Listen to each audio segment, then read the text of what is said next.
Knight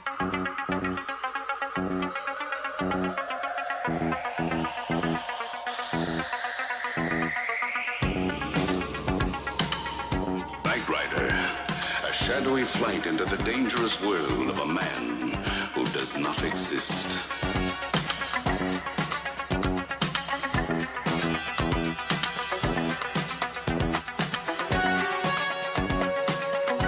Michael Knight, a young loner on a crusade to champion the cause of the innocent, the helpless, the powerless, in a world of criminals who operate above the law.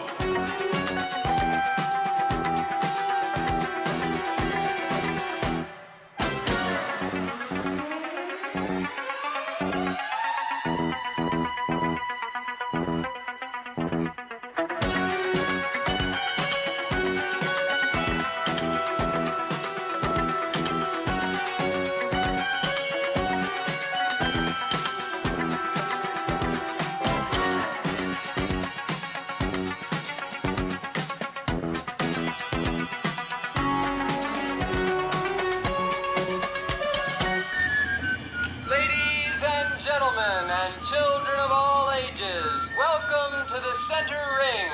The ringmaster is ready for your order. What is that voice? Hello and welcome to Beyond the Night, brought to you by the GCRN and Audible.com. I am one of your hosts, Steve Joe Mike, and joining me is Dion the Music Man. Hello. Hello, sir. How are you?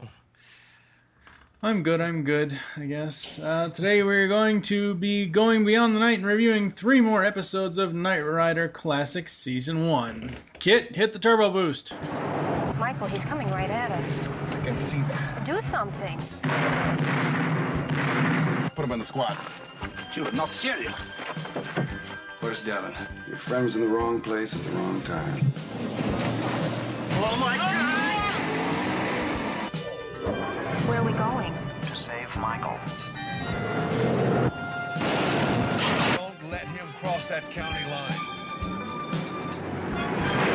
Alright, and first up today is no big thing. Devin lands in a small town lockup on a misdemeanor, but his predicament becomes deadly after a fellow prisoner is killed by the cops. Devin's the only one who knew the man was in jail. Town name is Lyndhurst Flats. Oh boy. Again, with this whole plot.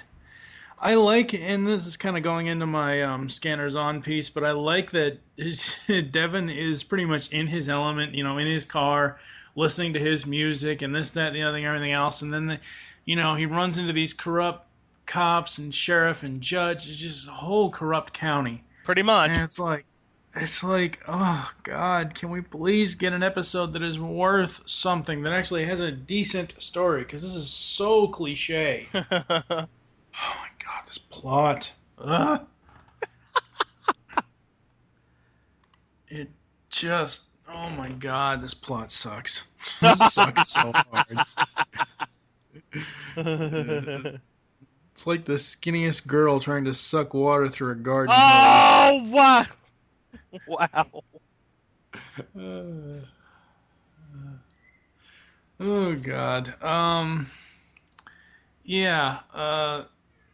There's not really much to say about the plot here, ladies and gentlemen. There the isn't. beats by beats thing of it. I mean, it's essentially Devin gets flim-flammed, and he gets locked up, and some reporter contacted him because of corruption in this town, and Michael has to come in and save the day, and he gets the runaround, and I mean, there really is nothing here. There really isn't. There really isn't a plot thing, and it's just,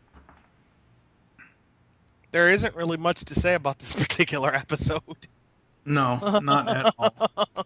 Not at all. So, that's... Why do we got to start off this episode with such a bad episode of Knight Rider? Oh my God! No plot, no suspense, no nothing. Not I really mean, it much was action. Either. It's I mean, it was so there's a few predictable. Well, there's a few action scenes, but Well, yeah, there's a few good action scenes, but that doesn't happen until the end when Michael and Kit come in, and yeah, I know. Yeah, they turbo boosted over the county line or something like that. That's the best. And then they have like the car, Kit going in reverse. Yeah, that was cool. That was neat. But I mean, as far as the overall story, Yeah, this one sucked. The plot was boring. Okay. Yeah. I mean, you can watch the episode. You can watch the episode, but it's like, okay, no, can't do this. Wake me up when it's over. Or wake me up when Michael Knight's on screen with K.I.T.T, and then then I might be interested. So let's turn the scanners on for No Big Thing, and as I said a second ago, I love seeing Devin in his element. Just as last week in Just My Bill, I liked seeing Devin outside of his element inside the construction elevator. Right. Here, him in that classic car, and listening to his style of music and everything else, he is just so in his element. And then these, the police, corrupt cops. Yeah, the police officers pick him up on the speed trap, as it were. I love it. I get such a laugh out of when every time someone always tries to mess with Kit. It's like they can't help themselves. No. And then apparently we find out in this episode that Devin does have a corrupt and evil side because he breaks out of jail on his own. Yeah. And apparently he also enjoys hitting people. Oh, the end. Yes. Yes. That was simply wonderful. Yes, it was. He hit the judge. Oh my God. That was great. So that was classic. Somebody should have got a still shot of that. Oh man. Yeah, it's very, very, very awesome. What about you? What did you have for turning the scanners on for good points about this episode? Anything? Well, the action scenes. I mean, like you said, Devin is in his own element, in his, doing his own thing, and yes, he gets locked up. It's sad, but I think the action scenes do it for me. Because, like you said, there's really no plot. The plot's just horrible. Yeah.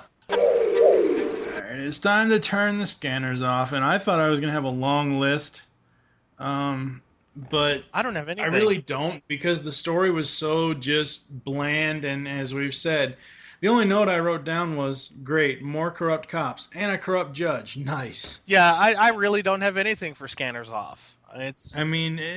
The episode speaks for itself on how just lackluster and uninteresting it is. It really does. There's not really much to say for the scanners off. I mean, the plot seems interesting, but it just kind of it's just kind of almost wants to put you in Nodsville, if you will, until Michael comes on and saves the day. That's about it, really. So, we could repeat ourselves about this episode over and over again. Pretty much, or we could just move on. Exactly. That would be a good idea.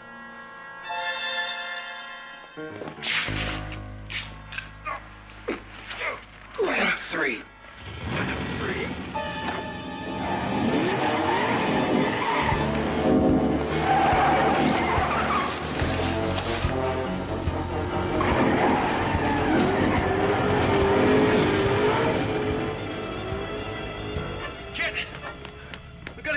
Hospital, buddy.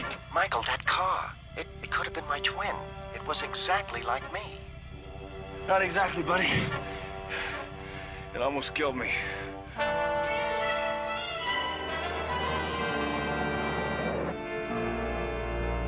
Are you awake? We're moving.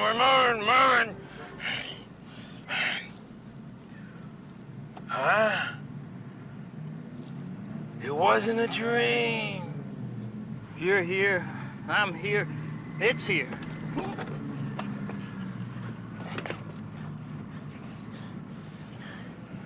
Wait a minute. Where are we? This is where your companion told me to stop last night. I did? Actually, most of what you said was incoherent. I did, however, distinctly hear the word stop. You're just a car, ain't you? Not just a car. I am the night automated roving robot. Car, if you prefer. I am the prototype of the car of the future. I mean, you're a regular, real thing. Not just something out of a nightmare like you looked last night. Nothing has changed since last night. Oh, yeah, that's easy for you to say. But where did you come from, anyway? And how did you get in that building? That edifice was the laboratory where I was first activated, and where I was also deactivated. Deactivated? You mean somebody turned you off? My creator, Wilton Knight. He brought me into the world and then turned on me. Oh, take it easy, take it easy. My old man, same way. Yeah, you can't count on nobody except me and Tony. Interesting. I will enter that information in my data banks. I am indebted to both of you. You have reactivated me. How may I serve you? Serve us? What do you mean, serve us? I have checked my data on basic human desires. Therefore, I understand your needs. Come on. You wish to eat? Well, yeah. You wish to drink? Yeah. You wish to reproduce? Yeah. Which one first? Next up is the pièce de résistance from Season 1, Trust Doesn't Rust. Michael is assigned to stop K.A.R.R, an evil prototype of K.I.T.T, programmed to survive at all costs, and now on the loose. Very good episode with this one.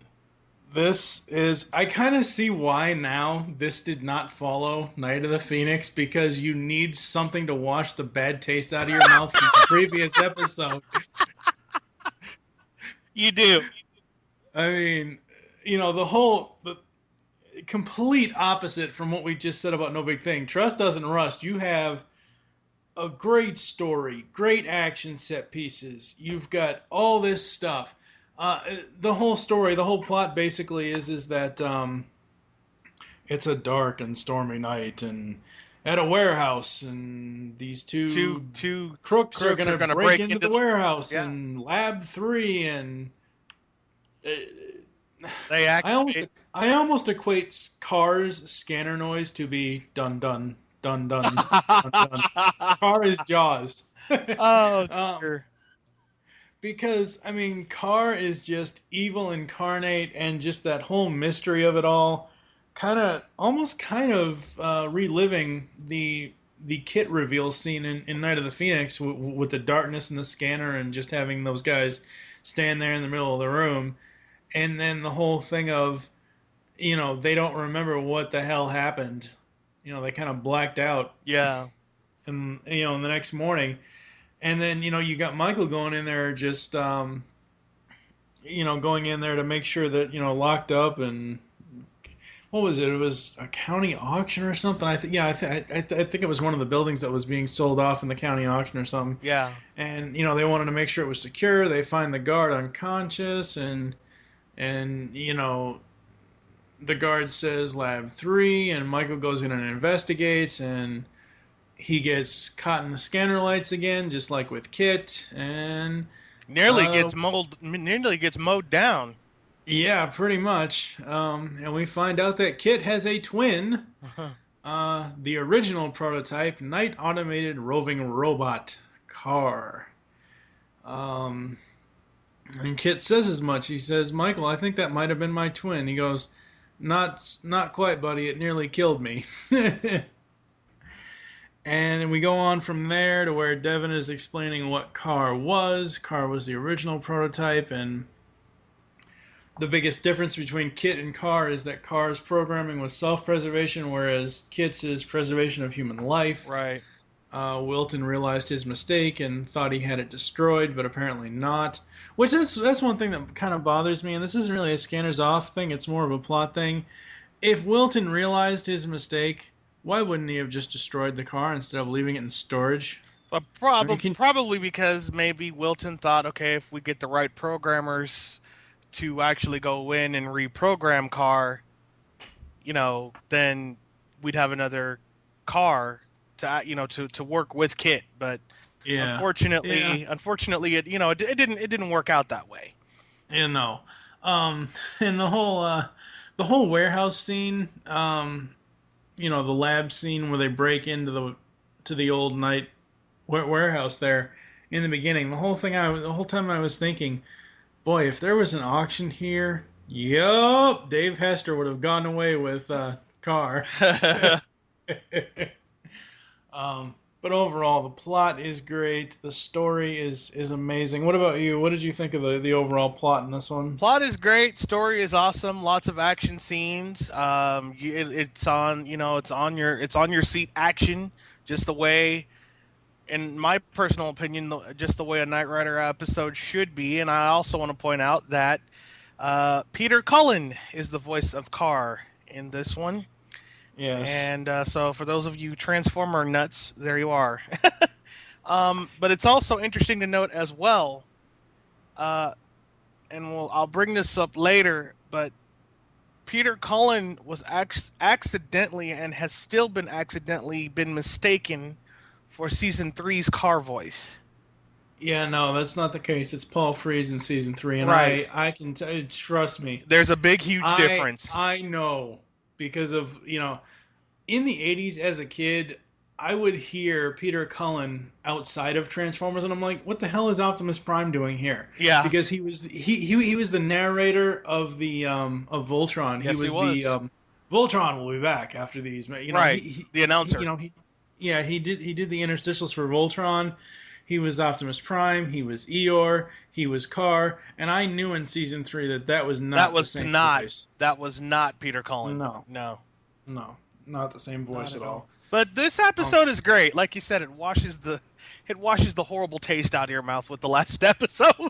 Yeah. So it's great. We actually get to see K.I.T.T and K.A.R.R do battle for the first time. Yeah. I didn't really. Well, I guess I'll save that for the low beams or the scanners off. Yeah. No, I just had something come to mind, but what I love about the overall story in this is like when Michael comes, is like, why didn't you tell me about the other car? Blah blah blah blah. Bonnie just looks at him like, sorry, that's before my time. My time. It's like, plausible deniability, sure. Which, in a way, to back her up, it kind of was. Oh no, it was. I'm not saying it wasn't. Just in her defense, I mean, it was before her time because it was kind of Wilton, Knight, and Devin Miles, and and then they brought Michael in, and Bonnie didn't get in to the Foundation, I guess, until by way of the episodes later, so it would be considered years later, or maybe a month or two later. Yeah. So. But overall, Trust Doesn't Rust. Awesome episode. Simply amazing episode. I am the prototype of the car of the future. What you saw was merely an inferior production line model. A pale copy of the original. All right, let's turn on the scanners here. Oh my God, Optimus Prime is evil! This is my first note. I love the continuity that they're bringing out. K.A.R.R versus the Ringmaster. The Ringmaster is ready to take your order. What is that voice? Yeah, that's just so amazing. Tony lied to the Rev. I really like Tony. I like Tony and Rev. I wish they were in more episodes, or just like background characters in future episodes. I really thought that they were really kind of cool. The two, contrasting with each other. What was funny about Tony was that the guy that played him, mm-hmm.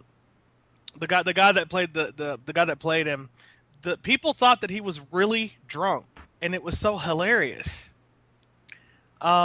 Because he would show up, and he was playing a drunk, and he really wasn't drunk, but people thought he was. So it was just hilarious to see that, because you're playing a drunk. Yeah, it was just really wild. And damn those break-ins! Wow, just seeing K.A.R.R in action. I mean, oh man, the action stunts and the action scenes in this episode are just absolutely amazing. I don't care about the money. I care about your immortal soul, Tony. Yeah. Shut up, Rev. That was interesting. Didn't you see her? No, I was watching you deactivate the rev. Was he malfunctioning? Yeah. Going after the gems, they're still in the county warehouse. Now this isn't necessarily a problem I have, but this is something I want to point out. And I know that most television shows will use the same set for different scenes, but to me, that whole thing of K.A.R.R or K.I.T.T, whoever, driving down and around, I swear we will see that again. We will see that exact same place, but used differently next week in episode 4 with a plush ride. Yes! It is the exact same. I will take a screen cap for this episode's post and next week's episode post. It's the exact same drive downhill and circle around. It's the same dang thing. I noticed that. I have seen that. Yes. You know, you're not going after him, are you? Wanna bet? Turn away! Turn away! Oh! Yeah. No. What did you have for scanners on? What did you like about Trust Doesn't Rust? I actually liked the chase scenes. The action scenes, of course, we touched on those a little bit. The fact that Kit actually asks Bonnie and Michael, why are you lying to each other? What I love about scenes like that is that was just so awesome. Well, right, but what I love about scenes like that is that Kit will ask a question. And he's like, Bonnie, Michael, yes, Kit. Yes, Kit. Why are you lying to each other? It's one of those things where the question is their names at first, and then they have to answer him. Yes. And then he poses the question, and that whole way of dialogue, I just absolutely love that in this series. It's awesome. Yeah, it's very well done. It was very well written back then. Yep. Very much so. What else you got for scanners on? What other good points did you like about this one? The demise of K.A.R.R in this one, believe it or not. Because the way like you said, turn away, because the playing chicken theory, if you will. Yeah, was actually kind of cool. So I liked that. Oh, I agree. That was very, very well done.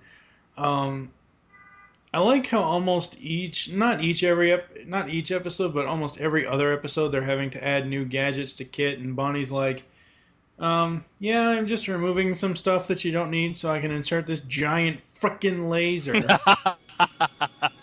Yeah. Oh my god, it's a frickin' shark with a frickin' laser beam attached to its head. Oh dear. Good Lord. But no, Trust Doesn't Rust. That was awesome. Absolutely amazing episode. It was great. Kit, I am warning you. Change course at once. I am not in control, K.A.R.R. Then tell the humans to turn away. This is folly, Kit. He's right. He's right. No way. Michael, what are you doing? Remember Zeno and that immovable object thing? We're about to find out the answer. Your lives mean nothing to me. Michael, please. Love the expression, but he does have a few screws loose. Turn. K.A.R.R doesn't have my programming to protect human life. That's what I'm counting on, buddy. What? Michael, I cannot allow you to jeopardize your life. I am assuming control. No, you're not, Kit! Michael, you know all those times I've called you irresponsible and impulsive? I didn't mean it. Bonnie, remember all those times I called you bossy and demanding? I didn't mean it either. Michael, Bonnie. Yes, Kit. Yes, Kit. Why are you lying to each other? Turn away. Turn away.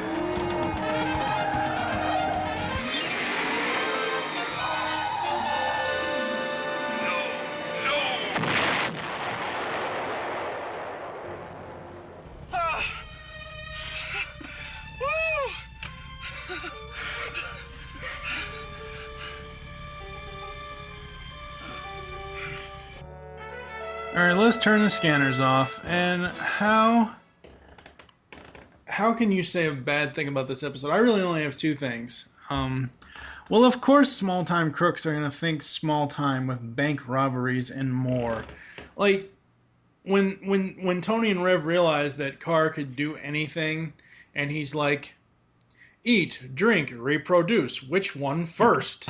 And they go on all these robberies, and of course, I know, Tony and Rev are not murderers. They're not, they're not. They're essentially a small time crook, group, and small time crook duo. And I get that, but I don't know. That just kind of bugged me about it. And the other thing that kind of bugged me about this episode, now that I started to think about it, is at the end when Kit and K.A.R.R are talking to each other. It echoes. Like, it echoes. It's almost like their voices were put through a loudspeaker and it's echoing out in the environment. Like you hear Kit talking to Michael in the car and it sounds fine. There's no echo. You hear Kit talking to K.A.R.R, and I'll put this in the episode audio. I've already grabbed it all, so it'll be in the episode here. But it's Kit, I don't know. It just Kit has some huge acoustic sound to his voice. Apparently so. And then K.A.R.R does not. Yeah. Yeah. There is some huge difference. I think those are the two things that bother me about that. Like, what you're saying, I agree with those two things. Other than that, the episode was awesome. Yeah, the episode was just simply awesome. And, it's just so great. So we are going to move on. My men are trained to go into instant action. They got it for you, Colonel. You're the Muhammad Ali of crime. What was that? Why does he need a driver like me? That is on a need-to-know basis. There's something wrong with this guy. This operation goes into high gear within 12 hours. There is no time for rivalry in the ranks. Kid, take over. I'm going out. Finally up today, we come to Inside Out. Michael infiltrates a retired colonel's gang of thieves, hoping to catch them red-handed stealing a gold shipment. This is a very unique episode, I would say. The basic plot here is that they're gonna, this colonel's organization is gonna, rob a gold shipment, or I just love the whole thing with the story and the plot in this, where it's the whole switcheroo, where they have one plan, and then by almost the end of the episode, when they're getting ready to execute the plan, it was almost like the colonel was trying to ferret out a mole, as far as like, oh wait, no, we'll do this prison break thing another day. This is what we're really after. I like that whole switcheroo about this story. Yeah, I do too, because it kept them on their toes. Oh yes, it did. Kept them on their toes. Yes, it did. And what I really liked about the plot in general is that just the uniqueness of it, just the whole, the fact that you don't start out with Michael lounging on a Foundation chair and then a mission comes in. He's already on a mission. Right. Because he's got to capture that guy at the beginning of the episode, and I really, really enjoyed that about the plot. I did too. What about you? What did you like about the plot? What I actually liked about the plot is here's Michael and this other, Dugan. They're sitting there fighting in the car, and Michael is pushing the steering wheel of Kit, and Kit's like, if you want me to drive, don't touch the wheel. So, that was kind of cool. And the fact that Michael goes in as Dugan, so they, basically going undercover, so that he can find out what's going on and report back to Devin. Yeah. I mean, the overall plot in this one was just absolutely great. Yeah. There are some really great episodes of Knight Rider to this point, and there's a lot of rotten eggs as well. I think it's fascinating that we had 2 out of 3 that are amazing. Mm-hmm. Well, one that's amazing, one that's damn good, and then one that's just you never need to see it again. No.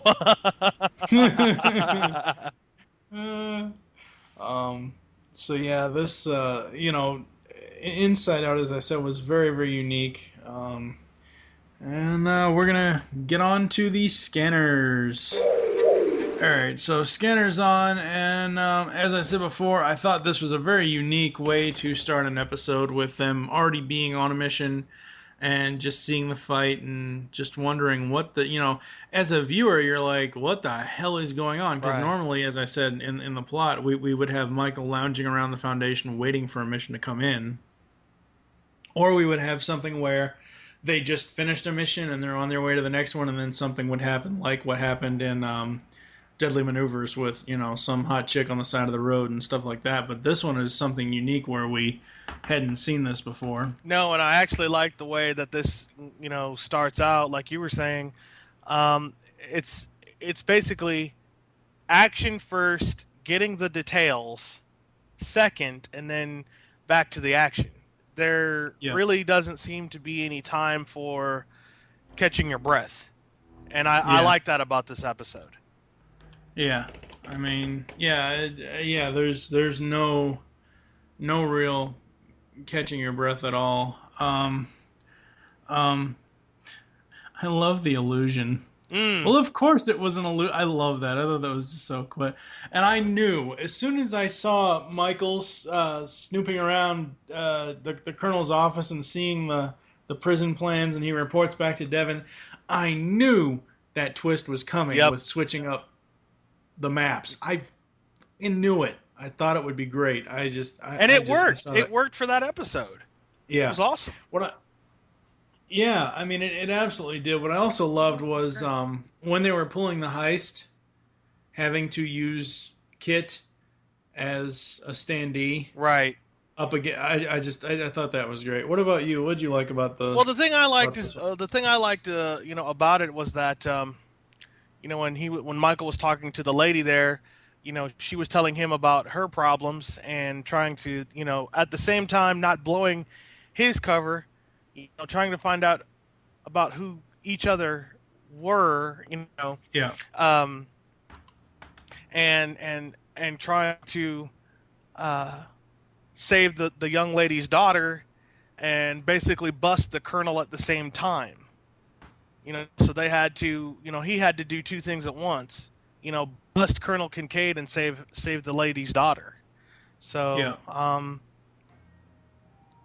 like I said, it was this episode. I agree with you. You don't really have time to stop and catch a breath before the action starts again, and I like episodes like this. Yeah, they're just episodes that flow as well as Trust Doesn't Rust did, and as well as Inside Out did, is just absolutely amazing. Mm-hmm. All right, turning the scanners off. I don't have anything written down. I really, really enjoyed this episode. There's not much to say. I guess if you wanted to really make a complaint, is I would complain about the scene where Dugan did get out and got back to the colonel, but the colonel says, "Oh, I'd like to talk to him because he says he's the real Dugan." I would have liked to have seen maybe a minute or two of their conversation, because it goes from Dugan is captured by the colonel's guards, imprisoned, and then the colonel says, "Oh, I want to talk to this man. He may not be lying," or whatever else. We never actually see him talk to him. No, we don't. And then later on we find out that, they know that Michael isn't who he says he is. Right. That would be my really only complaint about this one. That was the only complaint I had too, but what can you do for 30 minutes of television? Well, no, I know, but I mean, there's I don't know. But it was still great. I mean, but I see what you're saying, because you would like to kind of find that twist, like, okay, this guy's not saying, this guy says he is Dugan, but he's really not. We know who he really is. And this is Dugan here, so who are you? Yep. All right, we are going to head to a commercial break with other podcast ads and all that good stuff in it, and we'll come back to close the show. We'll be back after this. Kid? Yes? Shut up. 2012 marks the 30th anniversary for Masters of the Universe. We here at the GCRN are celebrating with a brand new series of podcasts. The Powers of Grayskull series will cover every episode of every MOTU cartoon. Yes, even that crappy New Adventure stuff. Join Optimus Solo and TFG1 Mike as they tell tales of Eternia, discover the myths of Etheria, become masters in space, and finally masters of Grayskull. You can find the Pogs podcasts in iTunes and the web at www.geekcastradio.com. Good journey! Is this thing on? Oh, goody! Why, hello there. It's your dear old Uncle Joker here. I bet you're asking yourself, What could I be possibly doing here, of all places? Well, I'm laughing at the fact that this new podcast presented by Geekcast Radio is called Legends of the Dark Knight. Who the heck knew the Bat was so popular? Ugh. Join Steve, Mike, and sometimes Tara for reviews on the greatest DC animated universe cartoon to ever meet Gotham City. So join moi for the talk of the town, or I'll send Captain Clown after you. He gets mighty angry when he doesn't get to have his garbage skull. So put on a nice big smile and join us for the next Geekcast Radio Network podcast, Legends of the Dark Knight.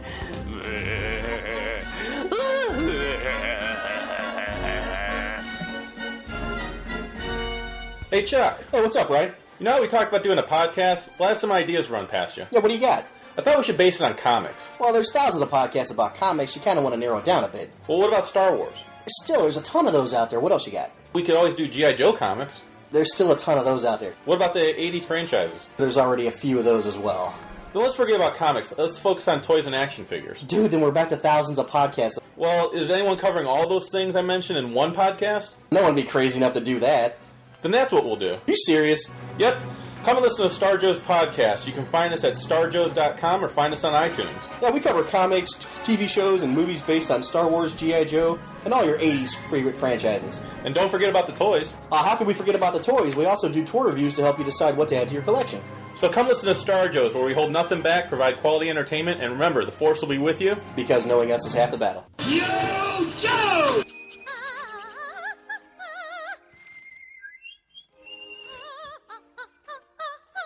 Beyond good, beyond evil, beyond your wildest imagination. Are you ready to have your dreams worked on? That's right, Beyonder Season 2 of Tooncast Beyond is coming soon, and we will be talking all kinds of films from DreamWorks Animation.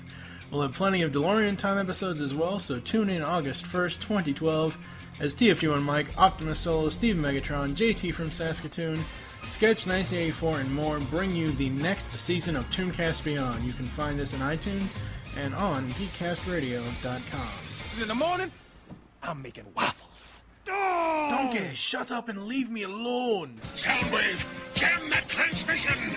Rumble frenzy, ravage rat bat, eject, operation interference. No, there will be no Operation Interference. I am TFG1 Mike, and you should be listening to my very first podcast, the TFG1 Podcast. 24 episodes covering the entire U.S. run of the 1984 Transformers cartoon. I also have a few supplemental episodes and an interview with Stan Bush. I bring in guest hosts who will be full-time co-hosts in Steve Megatron and fan of the show now co-host Pecan Court Michael. So check out the TFG1 Podcast. You can find it on iTunes and the web at www.geekcastradio.com. Transform and roll out!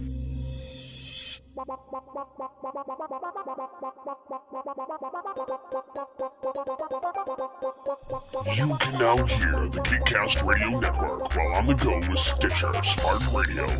Stitcher is a free use and talk mobile app available for your smartphone. And when you download Stitcher to hear Geekcast Radio, you'll have a chance to win money. Downloading is quick and easy. Just find Stitcher in the App Store. During registration, hit the promo code box and enter Geekcast Radio, all one word, to get automatically entered to win $100. The latest episodes of the shows will be waiting for you in your favorites. You'll get access to lots of other amazing shows too. Always available to you on demand, no syncing. It's Stitcher Smart Radio.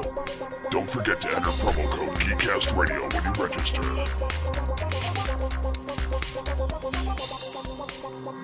Michael? Yeah, kid. What is it? You're awfully quiet. Is something bothering you? Yeah, buddy, something is. I'm a little worried about you. About me? Yeah, this whole thing has been a bit of a shock, you know? Learning about another car, having to hunt it down. I mean, if I'm a little shook up, I can imagine how you feel. Michael, really? By now you should know me better than that. I admit that I was somewhat surprised to discover that I was not in fact a prototype vehicle, but... There, you see? You're upset. It's gotta be a little blow to your ego, right? Not at all. On the contrary, it's a compliment. Instead of being a problem-ridden prototype, I'm the new improved model. Kit. Yes, Michael. Just keep driving. So there you have it, folks. Another week of our Knight Rider coverage.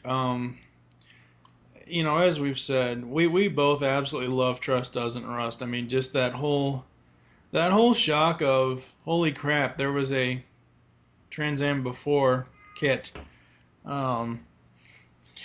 I am the Knight, automated roving robot. I am the prototype of the car of the future. That other car is just a production line copy. That was awesome. A pale copy of the original. Yes. There are going to be so many times in this podcast where there's going to be so many episodes that have such great lines, such classic Knight Rider lines. And there's going to be times like No Big Thing where it just absolutely sucks the life out of you. It's funny in that episode title of No Big Thing because that episode is definitely No Big Thing. Yeah, actually, that kind of fit. Yeah, it does kind of fit. You want to promote your weekly or bi-weekly or however how long you do your other love? Yeah, the other love I do, folks, is broadcasting, and that's on the net. You guys can catch me every week from 6 to 9 p.m. Central, 7 to 10 Eastern. On Saturdays, www.sky106.net. It's DJ Music Man's Mayhem. Hope you guys check me out there. If you guys would like to follow me on Twitter, you can follow me www.twitter.com/themusicman08. Let me know how you got my Twitter name, and I will follow you back. And soon, I will make sure to get a blog link posted so you guys can follow my blog if you so choose and desire to as well. Sweet. Thank you for joining us here on Beyond the Night. There are several ways to get in contact with us or leave feedback for the show. Visit the website, geekcastradio.com. You can comment on each and every episode post. Send the network email, feedback@geekcastradio.com. Follow us on Twitter. The show name there is Beyond the Night. Mine is TFG and Mike. What is your Twitter? Mine is TheMusicMan08. Sweet. You can also follow @GeekCastRadio for all the other network updates. Become a fan on Facebook. Go to facebook.com/GeekCastradio Network. Call the voicemail line. Tell us the show you're leaving the message for and your name. 502-526-5821. There's too many fives in that. We hope you enjoyed this episode of Beyond the Night and wish you'll join us next time when we'll be reviewing 3 more episodes from Knight Rider Classic Season 1. The Final Verdict, A Plush Ride, and oh God, Forget Me Not. Oh, no, not that episode. Oh my God, somebody shoot us now. I wish Kit's laser was boring into my eyes rather than watch that episode. For now, I am TF2 and Mike with the Music Man, Dion. Kit, close the show. Being one of a kind is a very familiar feeling.